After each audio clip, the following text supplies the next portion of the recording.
In 1995, Princess Diana took one of the biggest risks any public figure can ever take. Your Royal Highness, how prepared were you for the pressures that came with marrying into the royal family? At the age of 19, you always think you're prepared for everything. As I watched it, I was absolutely aware that this is an extraordinary piece of television, and practically every sentence was staggering. This no-holds-barred interview forever shattered the fairy tale image of one of the world's most famous women. It was like a bomb had been set off in the middle of the royal family. Yet for decades, the inside story of the interview has remained a mystery. Martin Bashir had cloaked the entire interview in this incredible drama. It was like something out of John le Carré. Now it's time to hear from the BBC insiders, investigative journalists, and those closest to Diana to discover why the princess chose to give this extraordinary interview. There was that feeling that she believed she was being watched by MI5 and she might ultimately be targeted. We'll ask if Diana was more in control than anyone suspected. The princess told me that she was coached by Martin. How to answer the questions. And discover how the interview transformed not only Diana's own life, but the culture of Britain itself. You are finally seeing a modern woman of the 20th century speaking up for herself. As well as lighting the fuse for tragedy. Press attention went stratospheric. It was just snowballed. You kind of got the feeling that, where is this going to end?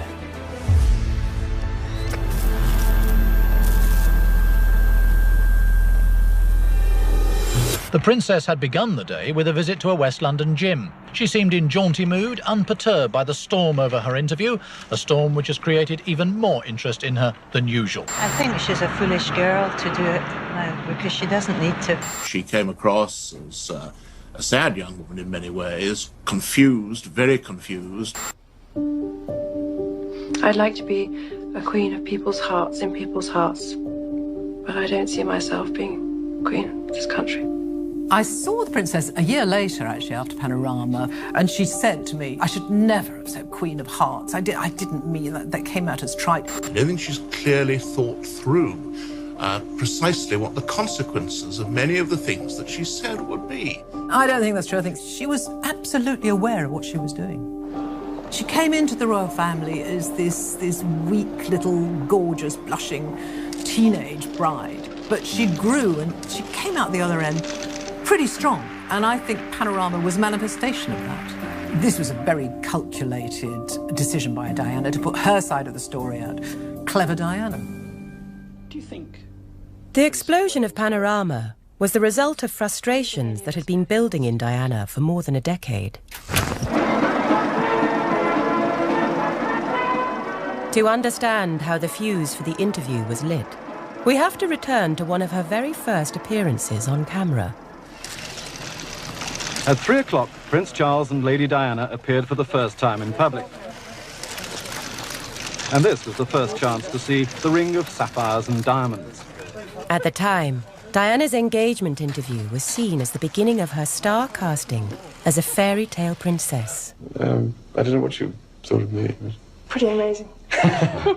Seen through the lens of Panorama, however, this familiar footage takes on a very different light. Lady Diana's father described her this morning as, he said he thought she'd make a very good housewife. Well, someone said that. We've yet to see. Good. Level's fine. Speed 1. I'm Padisha, and I'm a filmmaker and a journalist. When I see early interviews with Diana, I see an intelligent woman who's struggling with her role and also struggling against the sheer smirking contempt of many of the interviewers. And I'm amazed that she's been brave enough to take me on. And I suppose in love. Of course. Whatever in love means. Well, it obviously your own means... interpretation. If you're a woman watching that, you're like, red flag, run like the wind. I am Dickie Arbiter, former Buckingham Palace spokesman, now royal commentator. I think for the Prince of Wales, it was a bit embarrassing to say, yes, I am in love. So you can't fault the man for saying what he did say, given that they're not brought up to express emotions. No, it turned out he was having a full-blown love affair with someone else, so...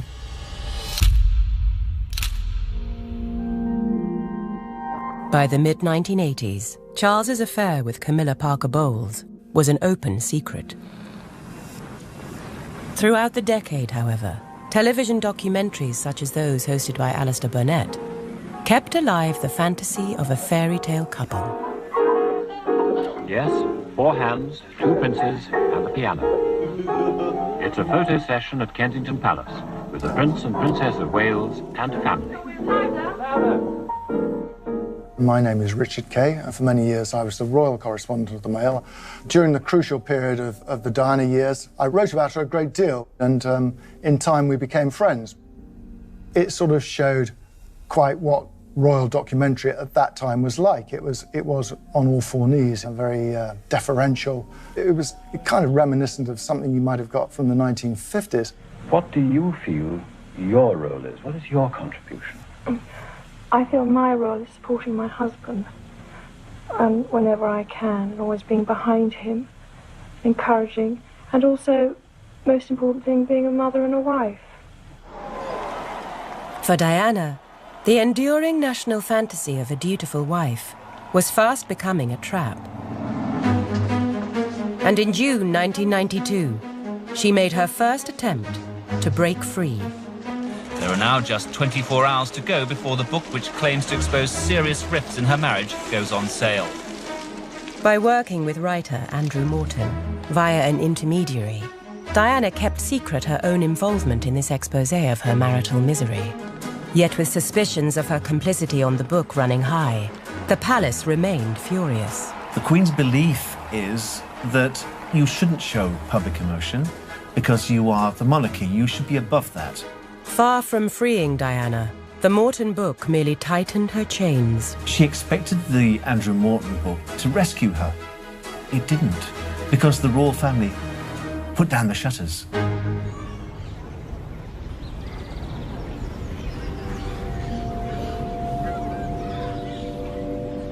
From 1992, Diana lived alone at Kensington Palace, separated but not divorced. With all media engagements now fiercely screened by the palace, she seemed trapped in a royal limbo. Yet it was a move by her husband that gave her an idea for how to break the deadlock. Well, I think the main motivator for her doing the Panorama interview was Charles's interview with Jonathan Dimbleby the previous year. Diana had been quite impressed by that interview. It is, of course, remembered solely for one revelation. Did you try to be faithful and honourable to your wife when you took on the vow of marriage? Yes, absolutely. And you were? Yes. Until it became irretrievably broken down.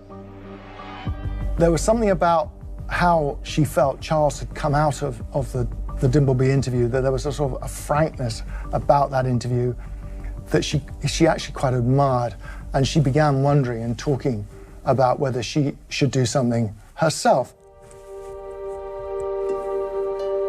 My name is Paul Burrell, and I was the butler to Diana, Princess of Wales. Right. I remember the princess telling me, I'd like you to go and pick up somebody at White City. It's a secret. We don't want anybody to know about it.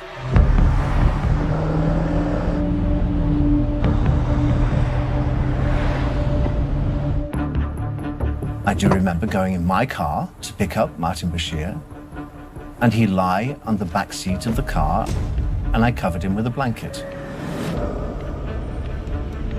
No one knew that Martin Bashir was visiting Diana, Princess of Wales, and it was to be kept that way. He was like a small child jumping up the stairs at Kensington Palace. For him, it was so exciting. I thought the princess at that time had very few friends, and she'd now got herself an insider at the BBC, someone that would give her media advice. I didn't think that that friendship would ever turn into a major interview. In 1995, Diana's every move was watched by royal handlers, fearful she might once again brief against the future king. Yet by the summer, a small crack had formed in the fortress walls of the royal press machine designed to keep her from scandal. I'm Richard Eyre, and back in the early 90s, I was the BBC's controller of editorial policy. I would have regular meetings with the editor of Panorama. I think it must have been in the early summer of 1995. We had a routine meeting, ran through some programme ideas, and Steve got up to go, and he got to the door of my office, I remember, and he turned at the door and he said, "Oh, by the way, while I'm here, I should just mention Princess Di." And he told me at that time that Martin Bashir, Panorama reporter, thought he had a chance that he might be able to get to meet Princess Diana. I suppose if you could have chosen a Panorama reporter most likely to get a scoop on a world scale like this, Martin might have been the last person you would have thought of. But more important than that, I'm just about to share in Leonard's first omelette. And here it comes now. Right, Leonard, thank you very much. Martin Bashir was a small fish in a big pond at the BBC. He had done correspondent roles with Songs of Praise, but wasn't very well known at this time. I don't know what he was, actually. What was he? I don't think the editor of Panorama, possibly even Martin, I don't know, ever really thought that there was a chance that she would agree to be interviewed.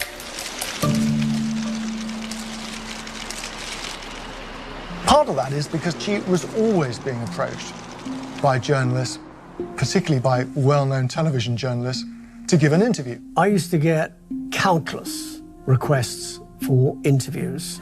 She had lunched with Clive James frequently, David Frost frequently, and Barbara Walters was a Queen Bee at the time.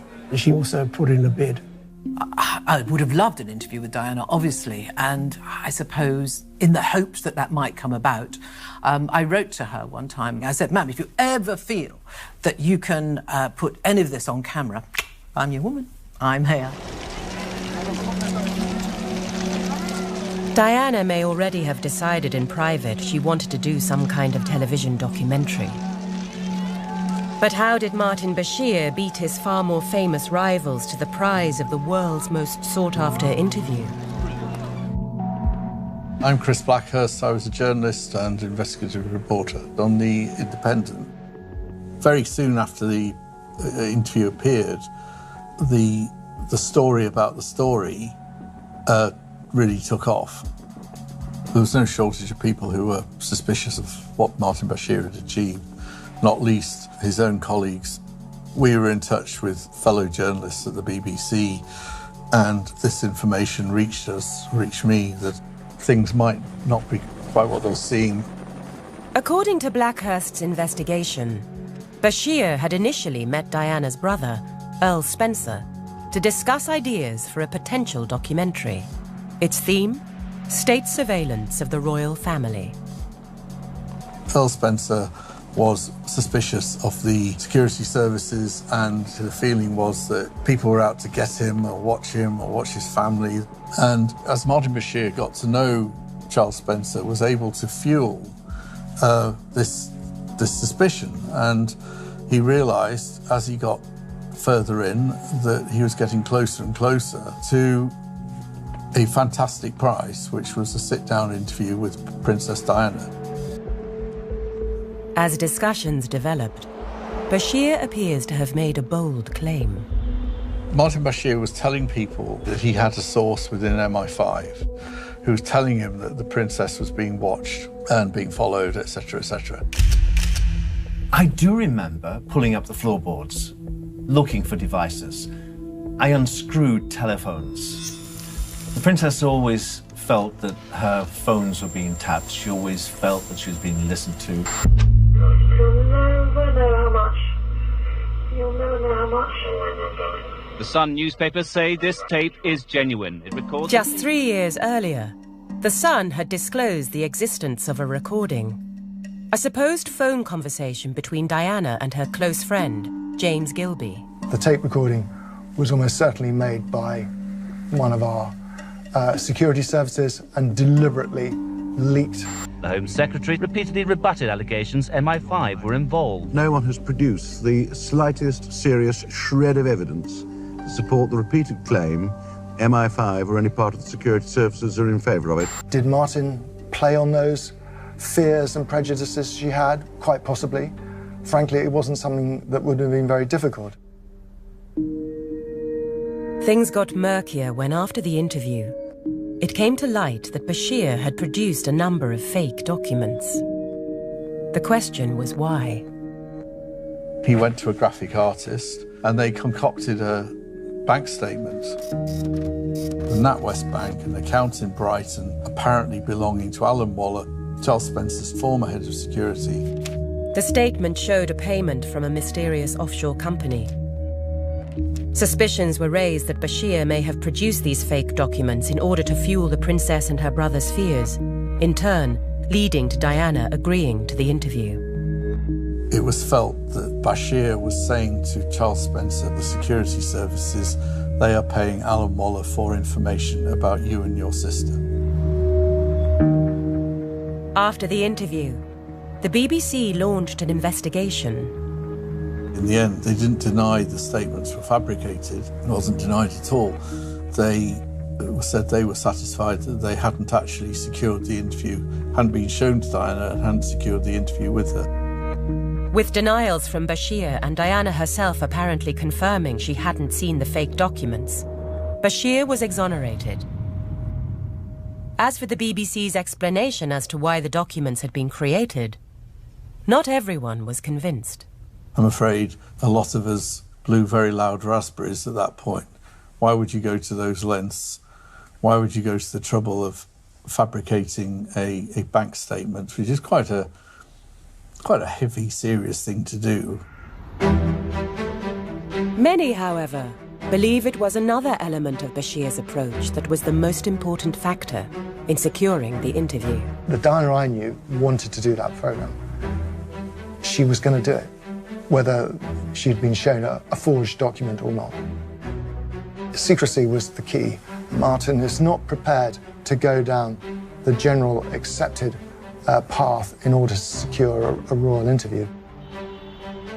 I think the princess believed that if any journalist went through the front door of Buckingham Palace, through the established press office procedures, to seek an interview with her, then frankly, that request for interview would never get to her. Approaches from the high-profile interviewers that went through the filter of the official palace press machine were never successful. Of course, Martin was a secret. No one knew about him. And that was his biggest asset. He hadn't gone through the normal procedure of going through the private secretary's office. He wasn't a celebrity. There was only one celebrity in the interview, and that was Diana. So it was important that if she was going to do an interview, and certainly when she did it with Panorama, it was with a comparative unknown. After weeks of secret meetings with Diana, Bashir's negotiations finally paid off. Things came together suddenly, very rapidly, at the end of October, which led me to make the only one written record that I made of all our discussions. Steve Hewlett and one of his reporters, that's Bashir, came to see me about a project we've discussed on and off for several months. The outcome of that meeting was that we should proceed full speed ahead. Sorry to be so Delphic, I said at the end of this note. Yet Diana's agreement to the interview had one crucial condition. It must not become known to Buckingham Palace, and what she said was not that she would not give the interview, but that if news of it leaked, she was sure that the palace would find a way to stop the interview.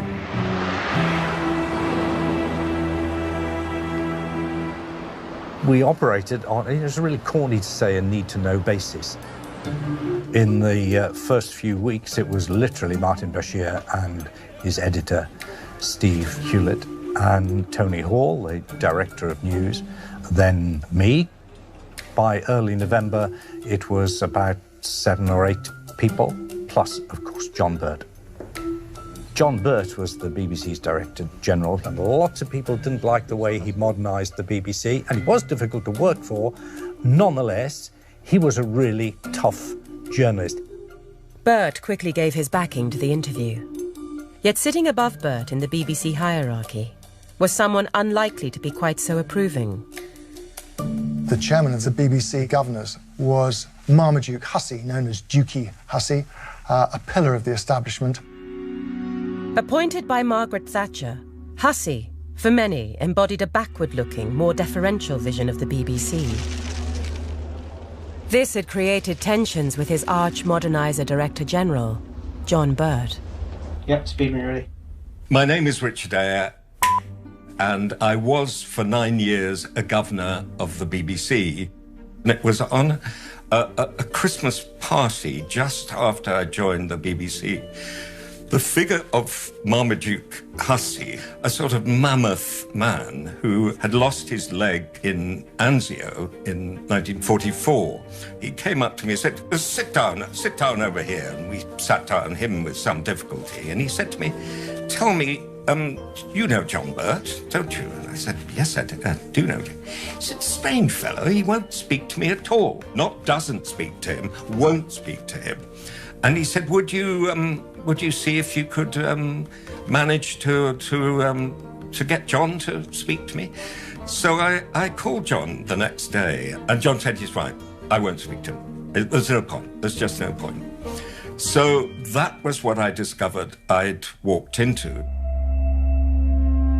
Yet when it came to the Diana interview, it wasn't just the political differences between Hussey and Birt that posed a problem. More critically, Hussey was the husband of Lady Susan Hussey, who was the Queen's senior lady of the bedchamber, lady-in-waiting, in fact, and she's still there today. He would have felt duty-bound to his wife, he would have felt duty-bound to the sovereign to inform the palace that this was actually going ahead. The day that John Birt finally agreed that the interview could go ahead, he took 2 decisions. One, to allow the interview, the other, not to tell his chairman.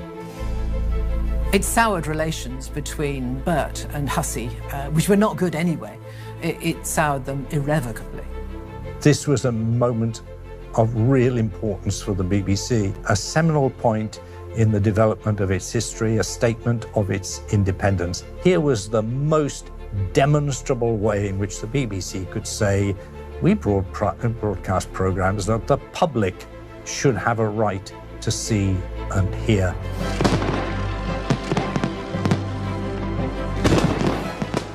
The date finally chosen for the interview was the 5th of November, 1995, the anniversary of the plot to blow up Parliament. The location? Kensington Palace, right under the nose of some of the Queen's closest family. You've got to remember also there were other members of the royal family living there too. The Gloucesters and the Kents that were not far away. I remember well the Sunday the Princess said to me, Paul, you haven't had a day off this week. Why don't you go home and play with your children? I thought, odd that she should just dismiss me. To get past palace security, the small BBC crew devised a cover story. As I understand it, they were introduced by the Princess as their hi-fi mechanics, technicians. They're going to fit up a new stereo system for me. Perfectly plausible if you don't know much about hi-fi.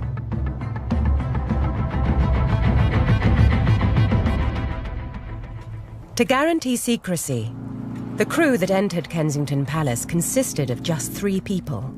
The cameraman, Tony Poole, the producer, Mike Robinson, and Martin Bashir. Tony was left to set up his equipment, leaving Bashir and Diana an hour and a half before filming began. People wonder, had she rehearsed it with Martin Bashir? She obviously hadn't rehearsed it with the BBC. Obviously, Bashir doesn't tell her the questions in advance. Others, however, take a different view. Actually, it had been rehearsed. I know from a later conversation, the Princess told me that she had to get it perfect.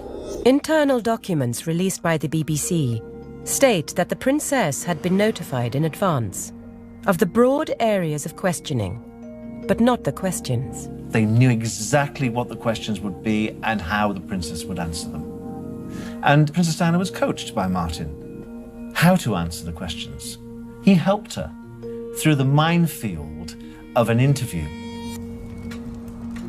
The cameraman chose the informal setting of the drawing room and used soft lighting to set the scene for an intimate, domestic confession. At around 9 p.m., Bashir and Diana finally sat opposite each other on carefully positioned chairs. The cameraman, Tony Poole, hit record. She wasn't bad, actually, in those sort of situations, but she wasn't a natural television performer. Over the 90 minutes of filming, the cameraman recalled that at one key question relating to Diana's alleged lover, James Hewitt, the princess became flustered. Did your relationship go beyond a close friendship? Yes, it did. Yes. Were you unfaithful? She would have been extremely nervous. She knew she'd have to think very fast on her feet. And after some deliberation, Diana arrived on a clever answer. Yes, I adored him. Yes, I was in love with him. The Panorama team were all in our respective homes waiting for that phone call. I guess I'd expected it to be early evening, and the phone call didn't come. And the hours passed. And they passed. I think it's fair to say that I got very edgy. It must have been close to midnight when it was Steve Hewlett. He said, they're out, they've got it with them, and they've made the backup copy. So that was a moment of great pleasure, frankly.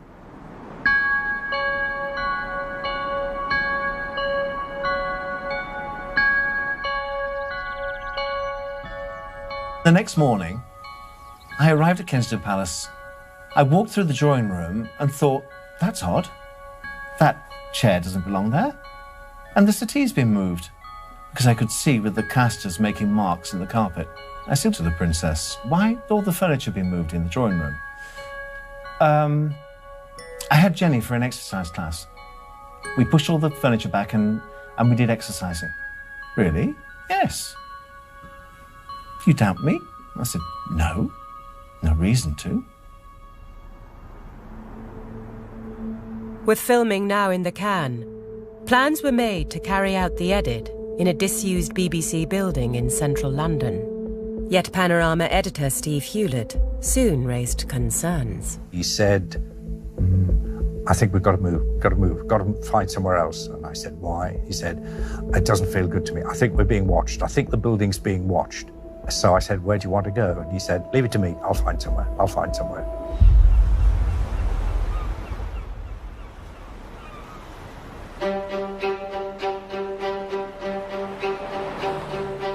I got a call saying there was an editing job in Eastbourne, but they couldn't tell me what it was about, and I'd find out when I arrived.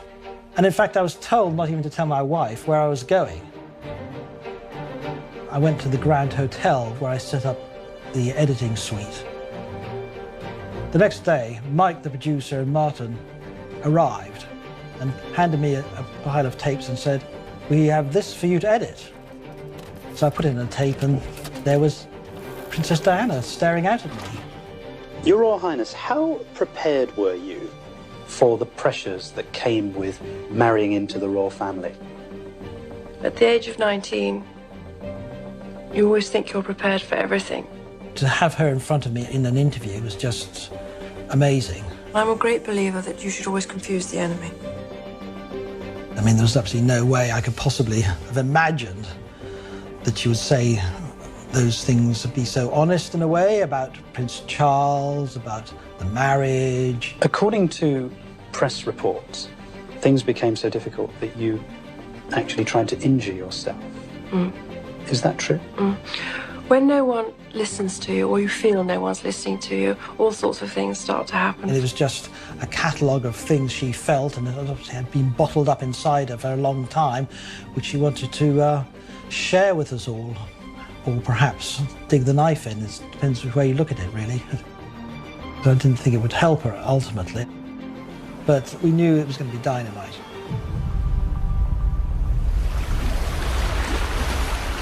A few days later, the cut was ready for a first viewing with BBC executives. We had a 2-hour journey on the car down to Eastbourne. None of us going to see this film for the first time had any clue what was in it. We didn't know whether she had been frank or whether she'd burst into tears. We didn't know whether she'd walked out in anger. We knew nothing about the content. And it was quite important, I think, in retrospect, that we should know nothing about it, because our reaction was quite likely to forecast the audience reaction. There was no small talk. We were there to see the movie, and they pressed the play button. During viewings, I sit slightly sideways to see how they react to each answer, each question. I don't think anybody spoke at all throughout that 60 minutes, but there were occasional sharp intakes of breath. So they just couldn't believe what they were seeing on screen. It was just, nothing like nothing before whatsoever. Just wanted to run this clip past you. Do you think the Prince of Wales will ever be king? I don't think any of us know the answer to that. And obviously it's a question that's in everybody's head. But who knows? Who knows what fate will produce? Who knows what circumstances will provoke? The idea that the line of succession might skip Charles entirely meant that this interview could shake the monarchy to its core. It was clearly going to be extremely embarrassing for the royal family, for the heir to the throne, the future king. So, of course, that was a threat to the whole monarchy. Of course it was. Minutes from a BBC meeting obtained through the Freedom of Information Act revealed that there was very little unused material. All the same, there has long been speculation on what might have been cut. There was one answer which related to the Queen Mother. It was felt to be slightly derogatory, perhaps, and I think it was well known they probably hadn't got on as best friends. I think she just felt maybe she hadn't got the support that she needed. The Queen Mother was obviously a loved person in the country, and taking sort of a slight dig didn't seem the right thing to be doing at that time. I don't sit here with resentment. I sit here with sadness because a marriage hasn't worked. The BBC has never released the unedited footage of the interview, including Diana's comments about the Queen Mother. Yet even with this content removed from the final broadcast, the interview remained explosive. Your Royal Highness, thank you. She was good, wasn't she? I haven't seen that for a long time. When the interview was over, the director of BBC News and I go across the road and talk about it ourselves. We didn't say a word until we were on the promenade, leaning on the railings. I think I spoke first, and I said, this programme is going to mean either the end of the BBC or the end of the royal family, or possibly both, and there's absolutely no doubt that we have to broadcast it. Once the programme was ready, it was clearly important to get it out pretty quickly, because eventually everything leaks. We had, right at the beginning, we had agreed that the princess should be allowed to be the person who broke the news to the palace. Diana delivered the news to Robert Fellowes, the Queen's private secretary. She said, "Oh, Robert, I want you to know I've done an interview with the BBC," and alarm bells must have rung immediately with Fellowes, but he very generously said, "Oh, is it something to do with children in need?" Her response was no. It was panorama. All the phones started ringing. My mates all sort of calling me, saying, the other royal reporters saying, "Oh, what's in it, what's in it?" I didn't know what was in it, I had no idea. Royal press photographer Mark Saunders was on the ground as chaos unfolded in the week leading up to the broadcast. It was a mad, mad week. First of all, the world's press had descended on London. It was the biggest amount of international press corps I've seen since the Gulf War.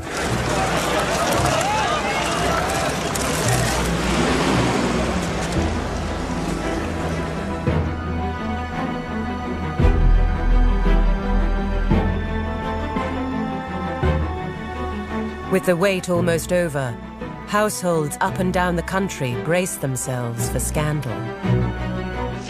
There'd been such a build-up over the previous 5 or 6 days. I mean, every day there were headlines. So the public interest had been whipped up to fever pitch, really. So 23 million people were going to tune in and watch her give her side of the story. She was nervous, anxious about people's reaction, but clearly being reassured all the time by Martin Bashir that she'd done the right thing and that the film would have the desired impact that she wanted. I can only imagine that she was pent up with anticipation, probably anxiety. You got to remember, at the time, people were watching it in pubs. I mean, it was a massive event. And yet you can't control other people's reactions, so it's like the entire nation's opinion of you is hanging in the balance. And it always boils down to either you believe the woman or you don't.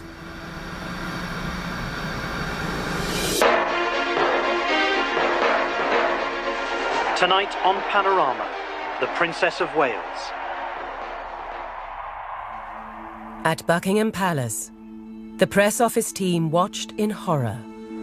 I was with my colleagues in the press office. We were all gobsmacked about what was coming out, angry about what was coming out. There's a lot of colourful language. I've never been backward in coming forward when it comes to colourful language. Do you really believe that a campaign was being waged against you? Yes, I did, absolutely. Yeah. Why? I was a separated wife to the Prince of Wales. I was a problem, full stop. Never happened before. What do we do with her? I was kind of outraged because she was making accusations that just simply were not true. She was pointing a finger at the Prince of Wales as being the culprit, or his office, stopping her doing things. I couldn't believe that she had gone public with every aspect of her private life, really, right down to her adultery and her love for Hewitt and her feelings about Camilla. What evidence did you have that their relationship was continuing even though you were married? A woman's instinct is a very good one. It was splash after splash after splash. As I watched it, I was absolutely aware that this is an extraordinary piece of television, and practically every sentence was staggering. Your Royal Highness, thank you.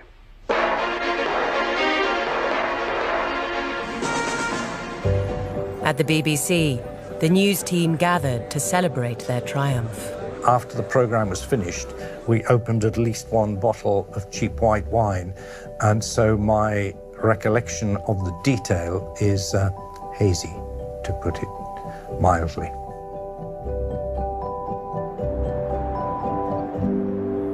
After the Diana interview, there's an immediate reaction point. Newsnight, quite rightly, are devoting their entire programme to the sensational interview.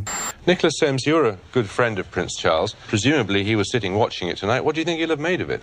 Well, I have no idea, and I certainly couldn't possibly speak for the Prince of Wales. But for my own part, as an interested observer, I found some of it to be toe-curlingly dreadful. It actually makes my skin crawl even now, because the immediate reaction from so many establishment commentators was totally medieval. It really is the sort of advanced stages of paranoia. So she's made it all up? She's paranoid? I've simply no idea, but it seems to me like the advanced stages of paranoia. If you want to trash a woman, say she's mad. It's a really powerful allegation, and there's no way of defending yourself against it, because if you sit there and go, no, I'm not mad at all, I'm not mad, you look like you're mad.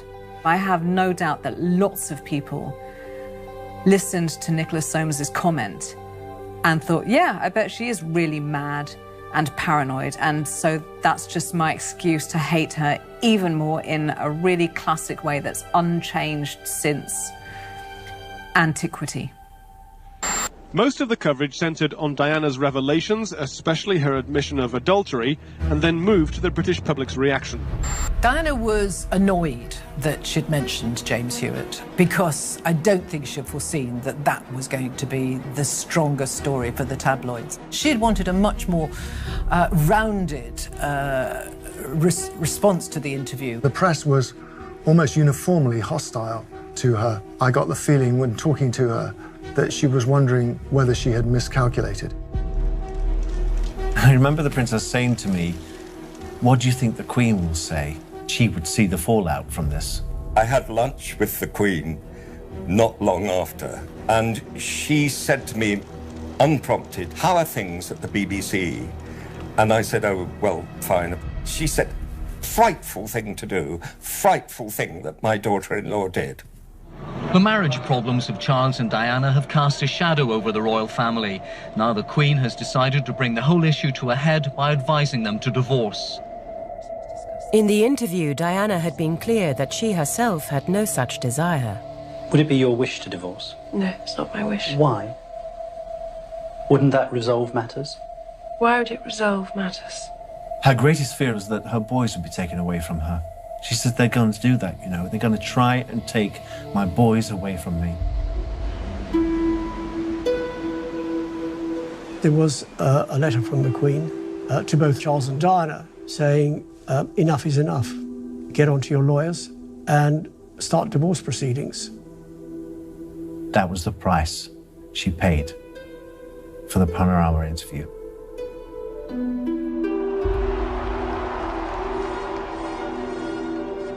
Piece by piece, Diana had demolished the fairy tale fantasy that had once been her prison.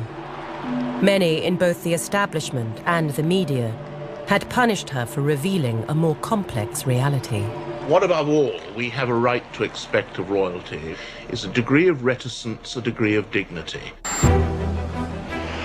But on the streets, another story was unfolding. I suppose she'll get quite a lot of support from it. She does come across as if she's been done wrong by the prince. She needed to do something. She needed to put her side of the story for us to hear. You know, I think it's right that she's done it. It's the public reaction to Panorama that counts. It's not the newspapers, the columnists, the Wednesday witches, and all those people who write nasty things about her in the daily papers and the Sunday papers. It was the public, and the public loved it. I think everything has a lot to do with what Diana said about her own mental well-being.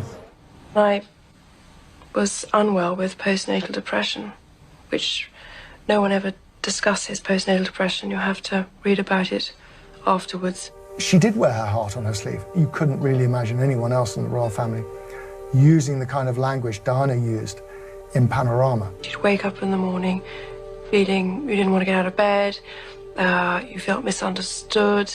The risk of talking about mental health during the 90s was high. It was very easy to get labels attached to people who were vocal, and for Diana to talk so openly and so confidently about postnatal depression was a breakthrough. It meant that women all over the country and the world were looking around and actually being able to relate, not to a princess, but to a mother. Friends on my husband's side were indicating that I was, again, unstable, sick, and should be put in a home of some sort in order to get better. I was almost an embarrassment. In just a few days after Panorama, Diana received some 6,000 letters of support from women identifying with her plight. Diana told me afterwards, after Panorama, she had people coming up to her in the street saying, "Oh, thank goodness you've talked about that, you're unhappy marriage, and you're out of it. Now I'm going to do the same." And I think she had given women quite a lot of strength to speak up if they were unhappy. They were going their separate ways today. As the Prince of Wales left Kensington Palace, the Princess drove in.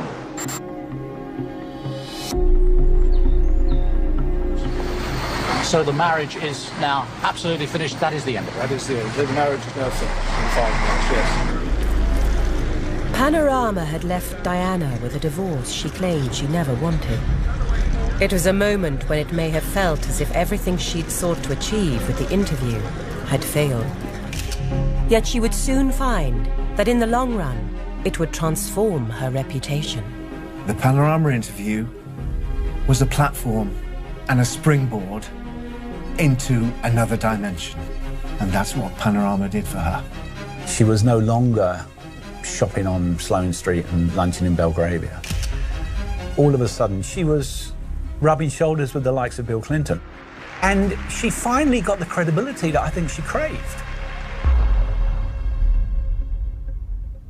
And at Diana's side as she negotiated this new world was an old ally. In terms of the personal relationship that she had developed with Martin Bashir, it didn't end when he packed away his camera equipment and he and his crew left Kensington Palace.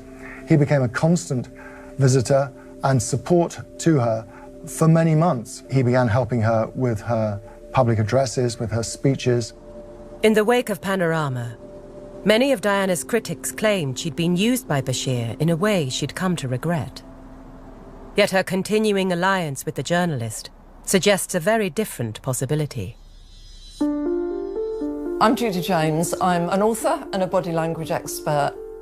The thought that Diana was bullied into this interview by Martin Bashir makes me laugh, quite frankly. She was so in control of herself, so in control of her emotions, and also so in control of the entire interview. She was steering, guiding. He would ask a question, the eyes would go to the left, and she would breathe in slightly. Is that true? But then very quickly she'd come back without any faltering whatsoever with a pitch-perfect answer. Well, the enemy was my husband's department because I always got more publicity. With apparently conflicting accounts, there's no way of knowing for sure whether the interview was rehearsed. Yet detailed analysis of Diana's performance drops some intriguing hints. Those giveaways to me implied that there probably had been some form of collusion about what the questions were going to be, and then she was given time maybe to work out what her answers were going to be. Panorama wasn't spontaneous. I mean, some of the things she said I had already heard. I met Diana for a long, long chat 5 months before Panorama. It's just the two of us. And these are notes from June '95. And she says there were always, from day one, 3 people in the marriage. She means Camilla. Well, there were 3 of us in this marriage, so it was a bit crowded. Now, that's one of the most famous phrases from Panorama, so it was something that was going through her head, you know, months before. Oh, there's so much here, there's pages and pages of it. What was your reaction to your husband's disclosure that he had, in fact, committed adultery? Well, I was totally unaware of the content of the book, and actually saw it on the news that night that it would come out. Part of the plan was to not look overly vindictive. There's a phrase in Shakespeare that I didn't come to praise Caesar, I came to bury him. And I think what she does, and this is a good example with Charles, is she buries him by praising him. But then I admired the honesty, because it takes a lot to do that. In what sense? Well, to be honest about a relationship with someone else in his position is quite something. Diana's physical appearance also played a powerful part in guiding the audience response.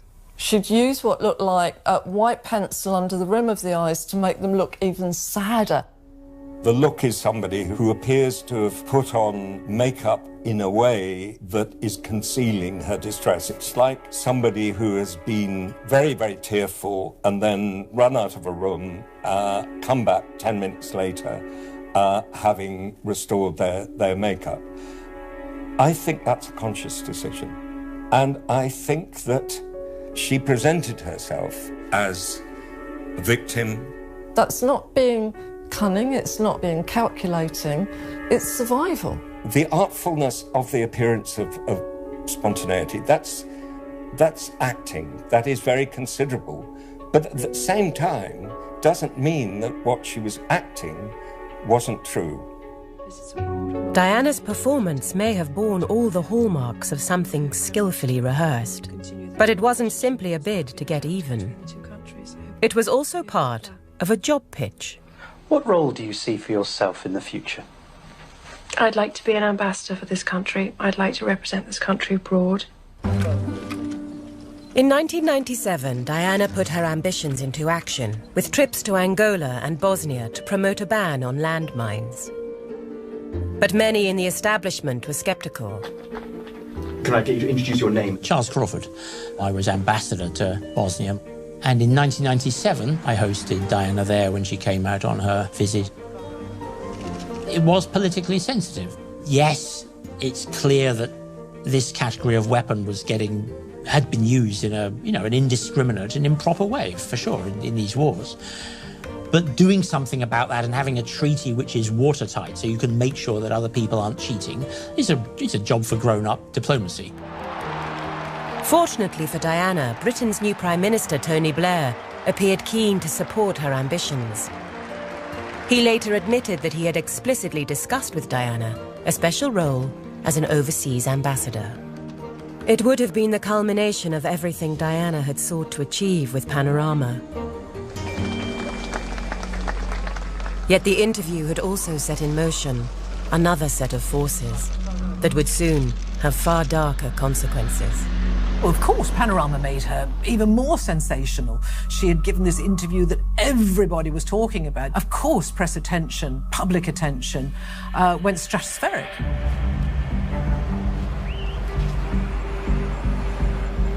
I never know where a lens is going to be. A normal day would come back to my car and find 6 freelance photographers jumping around me.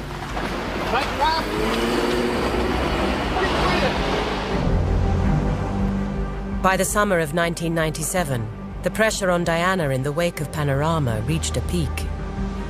When the press got wind of the fact that she was on a yacht in the south of France and that she was having a bit of a fling with Mohammed El Fayed of Harrod's son, Dodi, the hunt was on. Quite simply, it was a media frenzy. Those 44 days, that was every single day. Massive press coverage. It was just snowballed. You kind of got the feeling that, where is this going to end?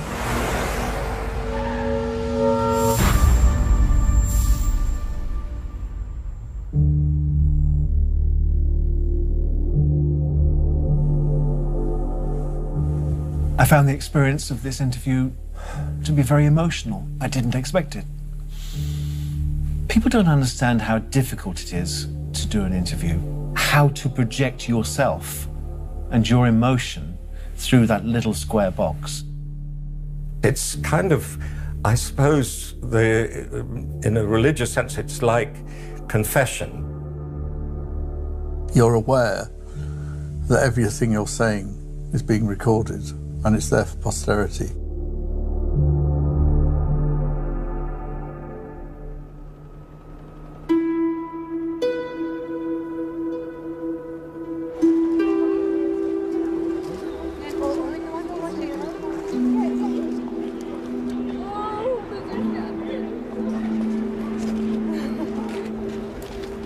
Inside St James's Palace, Princess Diana's coffin lay in the peace and privacy of the Chapel Royal, as all day outside the crowds of people waiting to pay their last respects built up.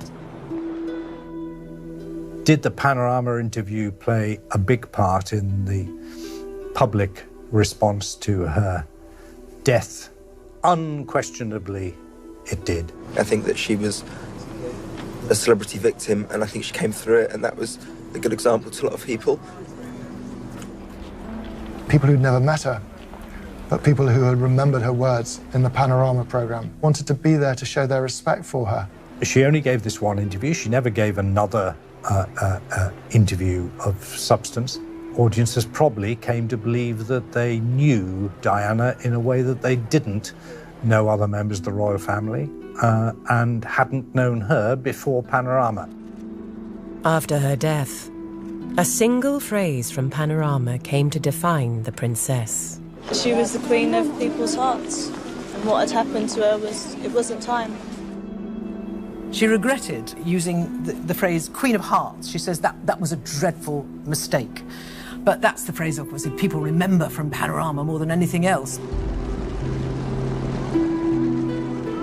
I think ordinary people understood that here is a woman who is on a journey. She's on a journey from being the obedient woman to being the slandered woman to being what should have been the fulfilled, self-actualized woman, and her death cut that narrative short.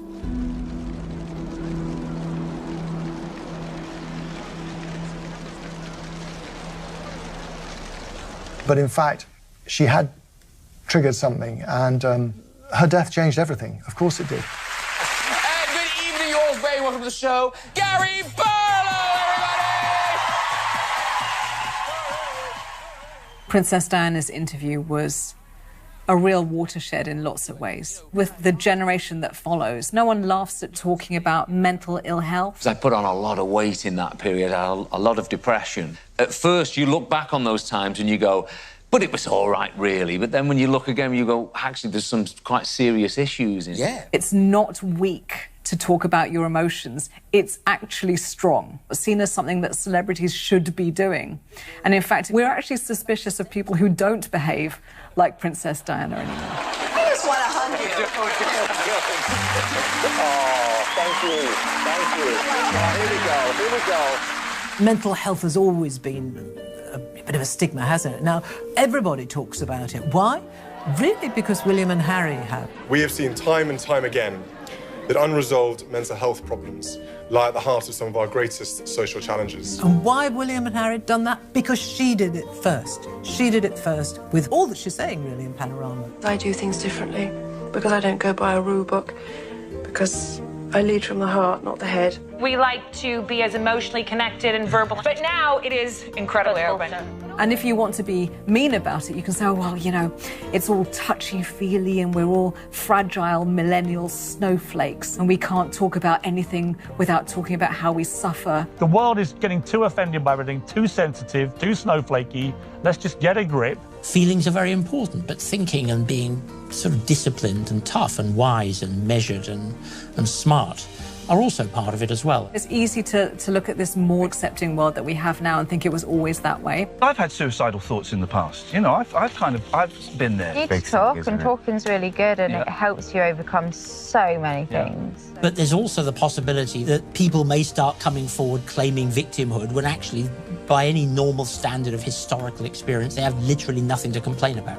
We must stand for what is right. But I think being candid about the good stuff and the bad stuff is a really good thing. All the things that we laughed at Princess Diana for in 1995 have really become the norm.